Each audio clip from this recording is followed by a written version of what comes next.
Hello everyone, welcome to spark up classes. This is Suman Yadav. आज की video में हम डिस्कस करेंगे कि अगर आप खुद काउंसलिंग कराना चाहते हो, खुद काउंसलिंग कराने के बारे में सोच रहे हो, तो आपको कुछ बातों का ध्यान रखना बहुत ज़्यादा ज़रूरी है। अदरवाइज़ आपकी काउंसलिंग ख़राब हो सकती है, गलत हो सकती है। सबसे पहली बात जो आपको ध्यान रखना ज़रूरी है कि बिना रूल्स पढ़े आपको काउंसलिंग में पार्टिसिपेट नहीं करना है। सारे के सारे रूल्स पढ़ने के बाद ही आपको काउंसलिंग में जाना है। ठीक है, रूल्स पढ़ना आपके लिए बहुत ज़्यादा ज़रूरी है। दूसरी बात आपको ये ध्यान रखनी है कि काउंसलिंग में जो भी आप कर रहे हो बिल्कुल सही भरो, क्योंकि करेक्शन विंडो नहीं आती है काउंसलिंग में। जैसे फॉर्म में तो करेक्शन विंडो निकलती है कि गलती हो गया तो करेक्ट कर लो, लेकिन काउंसलिंग में कोई करेक्शन विंडो नहीं होती। आपसे एक बार गलती हुई तो सीधा आप अपने नेक्स्ट राउंड में जाओगे। फर्स्ट राउंड में आप कुछ नहीं कर पाओगे, करेक्शन का मौका आपको नहीं मिलेगा। ठीक है, और सेकेंड राउंड तक आते आते मेजॉरिटी ऑफ सीटें भर जाती हैं, इसलिए पार्टिसिपेट आप फर्स्ट राउंड से ही करिए। तीसरी बात का आपको जो ध्यान रखना है वो सिक्योरिटी मनी। सिक्योरिटी मनी आप अपने ही अकाउंट से पेमेंट करिए या अपने किसी जानने वाले के अकाउंट से पेमेंट करिए, क्योंकि एक साल बाद जब पैसा आपका वापस आएगा तो उसी अकाउंट में आएगा जिस अकाउंट से आपने पेमेंट की हो। भले ही एडमिशन क्यों ना मिल जाए, ये सिक्योरिटी मनी वापस आती है। एडमिशन मिले या ना मिले, सारे रूल्स जो भी फॉलो करता है सिक्योरिटी मनी उसकी वापस आती है और आपके नेक्स्ट ईयर मार्च टू अप्रैल में वापस आएगी। ठीक है, नेक्स्ट बात कर लेते हैं। जो अगला आपको ध्यान देना है वो ये कि आप बॉन्ड फीस का ध्यान रखिए। अगर आप पार्शियल ड्रॉप के बारे में सोच रहे हैं या फिर ऐसा सोच रहे हैं कि अपने बच्चे को या खुद आप जो भी हैं, ठीक है, आप काउंसलिंग में पार्टिसिपेट करें और बाद में आप सोच रहे हैं कि साथ साथ मैं एक साल प्रिपरेशन करूँगा या करूँगी और उसके बाद अच्छा कॉलेज मिल गया तो छोड़ दूँगी, तो जिस कॉलेज में आप एडमिशन ले रहे हो उसकी एक बार बॉन्ड फीस पता कर लेना कि वो कॉलेज छोड़ने देंगे या नहीं देंगे। ऐसा तो नहीं है कॉलेज छोड़ने पे आपसे बहुत ज़्यादा पैसे की वो डिमांड करें। ठीक है, आप बीच में ऐसे छोड़ के नहीं जा सकते, आपको पैसे भरने पड़ेंगे तभी आप जा पाओगे। इस बात का आपको ध्यान रहे। और फोर्थ राउंड यानी कि स्टे वैकेंसी राउंड में बहुत ध्यान से, स्टे वैकेंसी राउंड में अगर आप जाते हो for MBBS and BDS, college मिला तो आपको लेना ही पड़ेगा, अदरवाइज अगली काउंसलिंग से आप बैन हो जाओगे।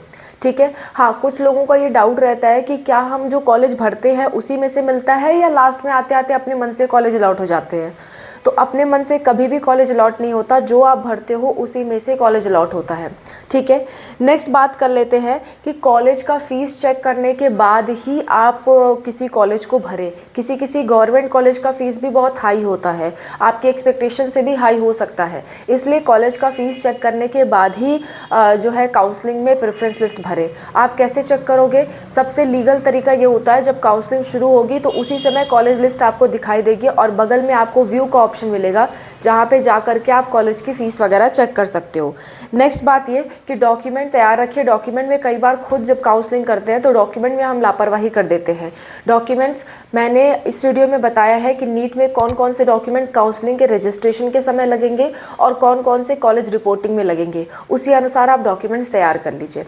ठीक है, एक और ज़रूरी बात मैं आपसे करना चाहूँगी कि आप जो भी काउंसलिंग करा रहे हो उस काउंसलिंग की फ़ीस वगैरह पता करके ही काउंसलिंग कराइए, ताकि आगे चल के आपको दिक्कत ना आए। ठीक है, और कोई दिक्कत कोई परेशानी होती है किसी भी चीज़ से रिलेटेड कमेंट में मेंशन करिए। मैं और अनूप सर आपकी हेल्प के लिए हमेशा तैयार है। नीट की काउंसलिंग का पूरा जानकारी मैंने इस वीडियो में दिया है, आप इस वीडियो को भी देख सकते हैं ताकि आपको आइडिया लग जाए। आप खुद काउंसलिंग कराने जा रहे हैं तो आपको आइडिया लग जाए कि कितनी फ़ीस जो है, कितना जो रूल नियम है वो सब लगता है। ठीक है, और हाँ, शुरुआत से ही पार्टिसिपेट करें, नेक्स्ट राउंड या अगले राउंड से पार्टिसिपेट ना करें, क्योंकि सीट भर जाती है। और जो आप कॉलेज फिलिंग कर रहे हैं वो सीट मैट्रिक्स के अकॉर्डिंग ही करिए। आपके जो मार्क्स हैं और जितनी सीट्स बची हुई हैं उसको हिसाब लगा कर करिए, यानी कि जो ज़्यादा सीट वाले कॉलेज हैं उनको ऊपर भरिएगा। फर्स्ट राउंड में ये बात फॉलो नहीं होगी, सेकेंड राउंड से जिनकी ज़्यादा सीट्स हैं उनको ऊपर रखिएगा और अपनी कैटेगरी वाइज सीट चेक करिएगा। आपकी कैटेगरी की जिस कॉलेज में ज़्यादा सीट है उसको ऊपर रखिएगा, जिसमें कम सीट है उनको नीचे रखिएगा। ठीक है, ये तरीका होता है काउंसलिंग का।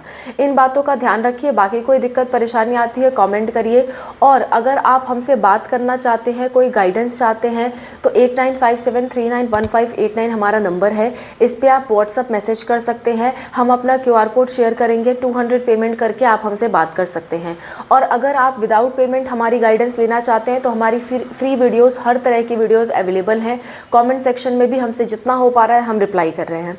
Okay, thank you for watching, bye, take care.